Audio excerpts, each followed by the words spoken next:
Okay, y'all, let's do this. Let's talk about my health journey.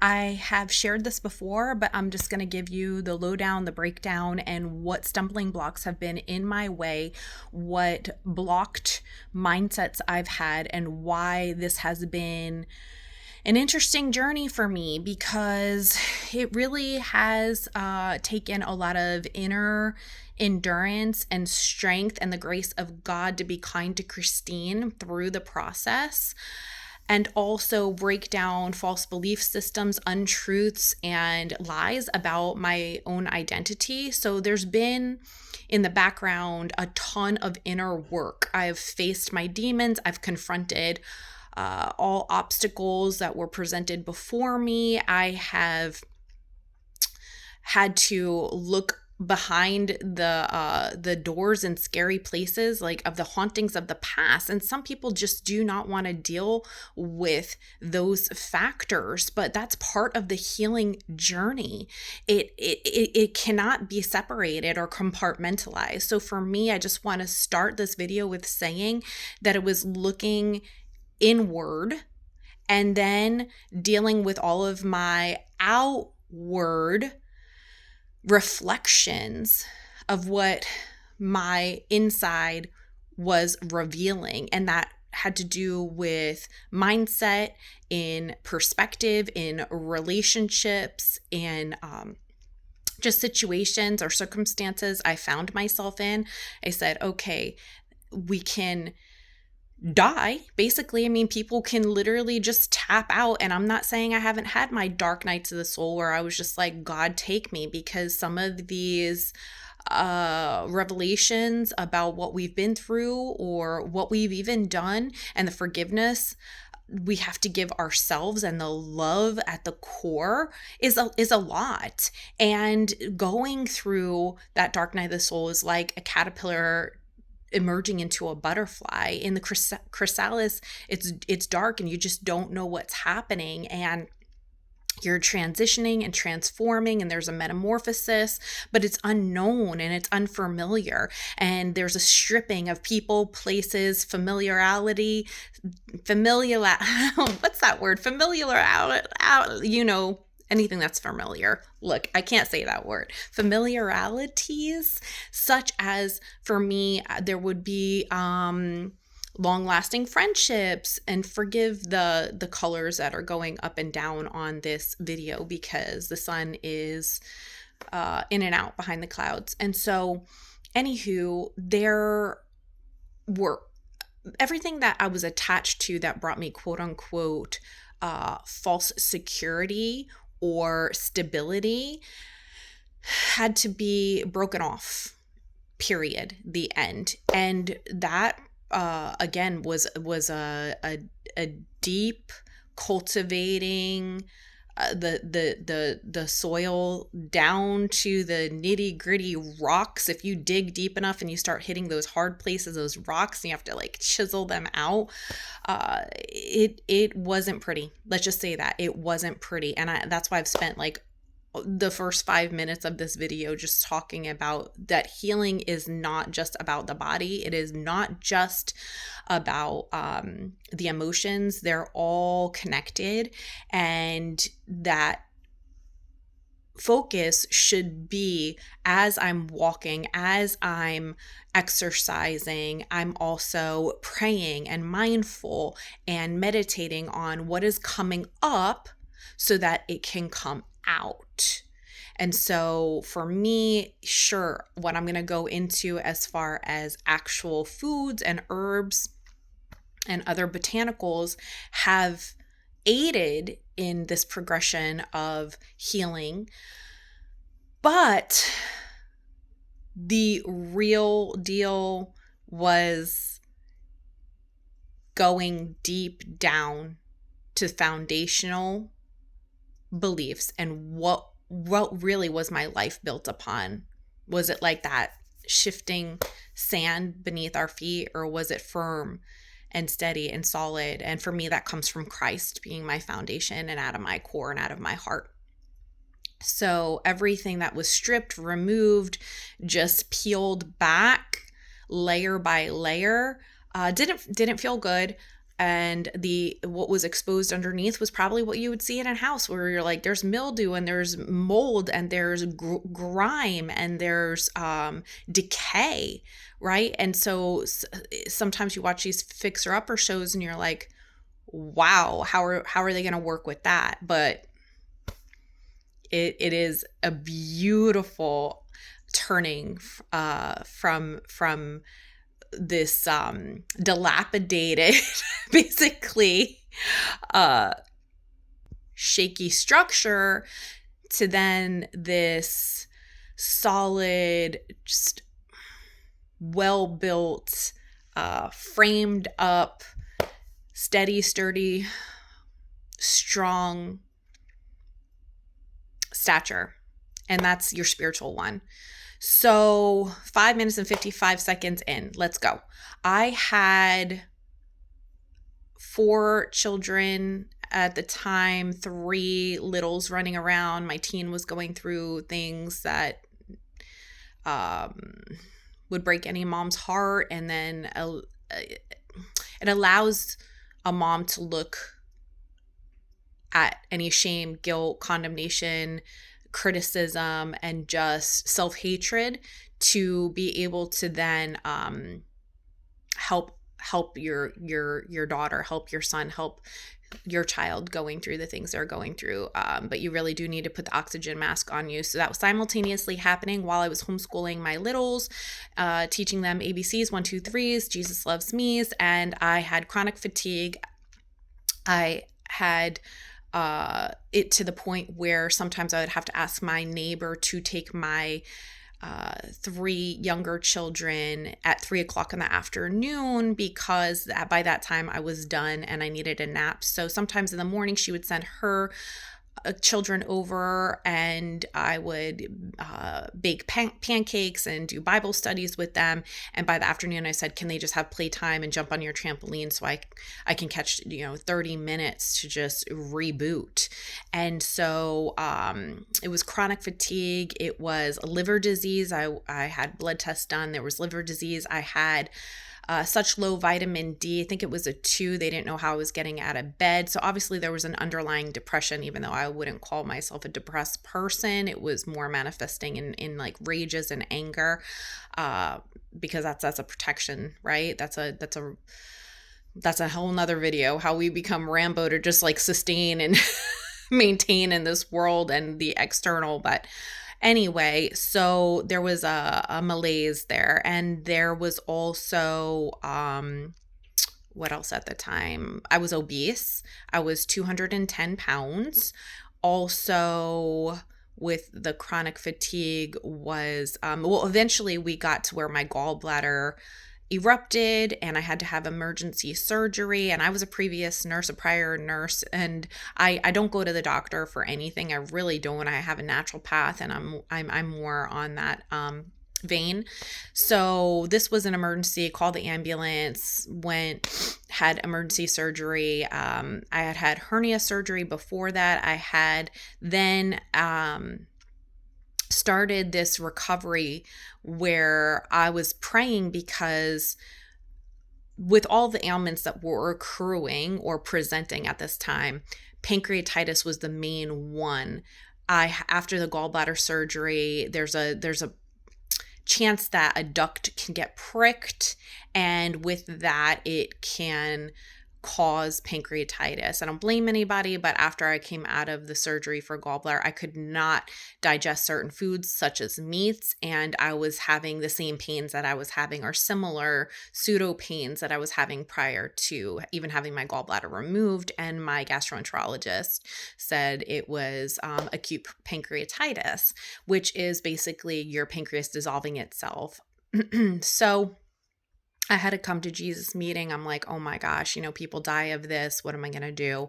And I prayed. and it was really childlike. It was really simple and short because I used to be in the military. I was a medic in the army. And so my husband was like, go down to VA and go get, some care. But I knew that they weren't going to heal me. I knew it was just going to be treating the symptoms. So I said, hold on, let me pray and wait. And if in a couple of weeks we don't find an answer, and it's not, something that I'm stepping into, then I'll go down to the VA. So anyway, I heard as clear as day from God say, go back to the garden. And I knew that meant the Garden of Eden. And even when I had read in Genesis, I had read about I don't want to get into theological discussion by all means, and this is why I haven't shared these things before. But if you read in Genesis, the first foods were actually fruits. They were seed-bearing fruits. They weren't even vegetables or vegetation. That was later. And so I started this road down to becoming a vegan. And what that meant is over the course of 13 months, I was removing certain foods from my diet. And it started with like breads and pastas and grains. And obviously meat was a no-go. And it was hard because I was still cooking some roast chicken and vegetables for my husband and my children. And I would go to, take some of it, and it wasn't helping my system. So through this time, I was researching online, and I had found amazing, just masters in the field, if you will. And Dr. Morris, I highly recommend him, but he said, if you have any ailments, diseases, sicknesses, and you want to enter Wellville, then go into a frugivore diet for 6 months. Go on to juicy fruits, melons, and berries. And so I was like, okay, let's see. So we got down to cheeses and coffee, and those were the hardest to remove, but eventually that was done. And at the end of that time, I had felt a prompting and a calling because I had this hymn that I love, and it's Into the Garden. Elvis Presley sings it the best, but and the words were just Jesus saying, come there alone, like go through that door, basically, cross over that threshold. I'm getting choked up talking about it, and come with me, and trust that this is what's best for you.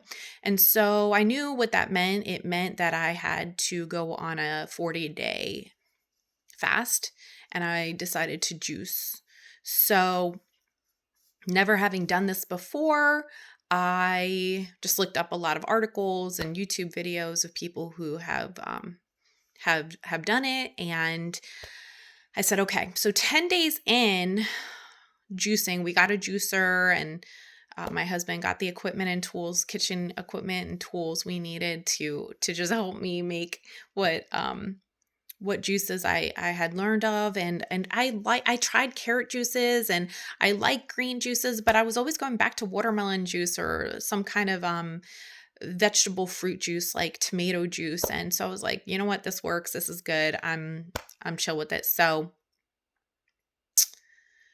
10 days in, I had a panic attack, and I had a panic attack pretty badly. And I've never had a panic attack in my entire life, except for one time as a nurse. But I thought that was a reaction to something I was seeing as a with a patient.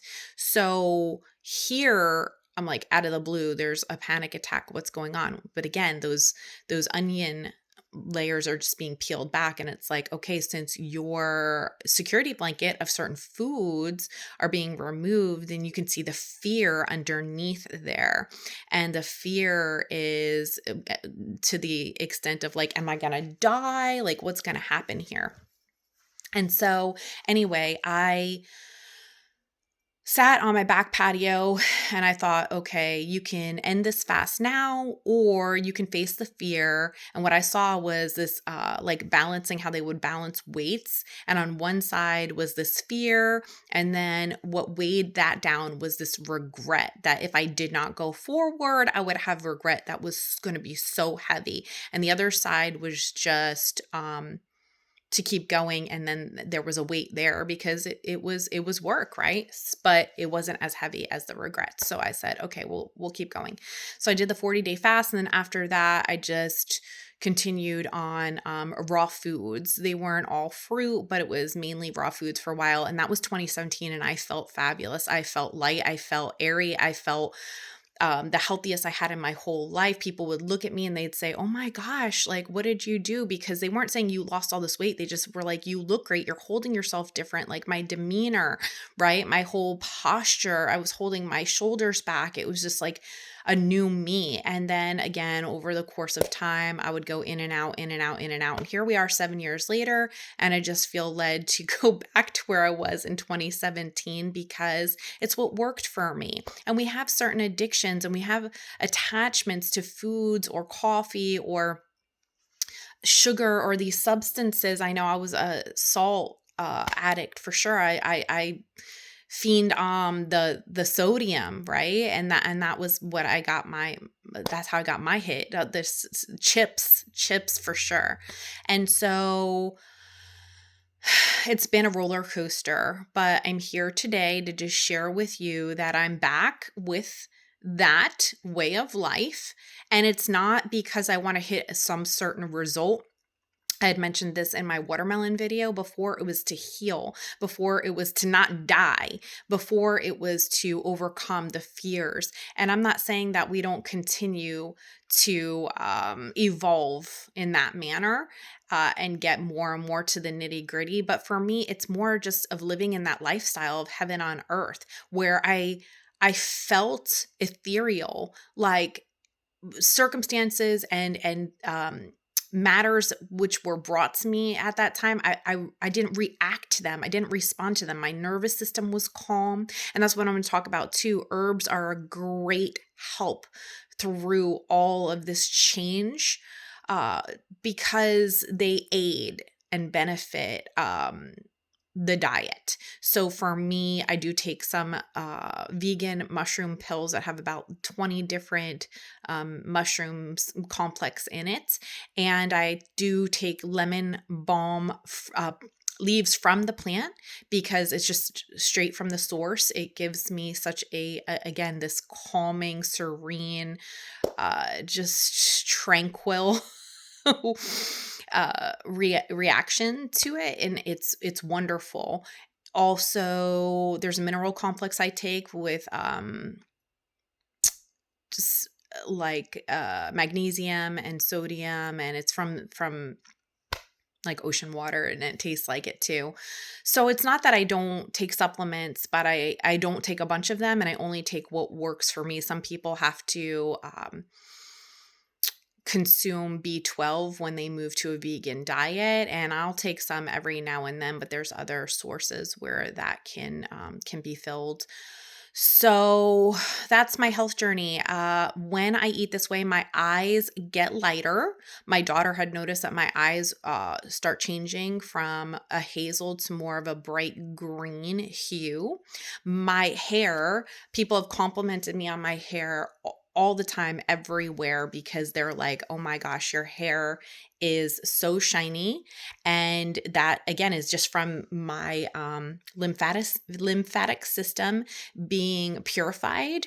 That's your sewage system in your body. So it just flushes out all toxins and everything that is chemical based, which are in foods and drinks and the air and exhaust and fumes. So hydrating is of utmost importance, and you're going to get that from the juicy fruits, and you're going to get that from juices, even green juices, even vegetable juices. Also, my skin. So there's no filter on this video, and I purposely didn't wear a lot of eye makeup. I'm growing my eyebrows out because my daughters are like, Mom, thick eyebrows are in. And I'm like, oh my gosh, this in between is not cool, y'all. But so anyway, I have like 1 or 2 little layers of mascara on and just this bare nude lipstick. But otherwise, this is my skin, and you'll see even wrinkles being filled in as I go along with this, and I'll keep you with it if you're interested. And so that's what I have for you. Let me know what else you'd like to hear about, and am sharing freely. Love you.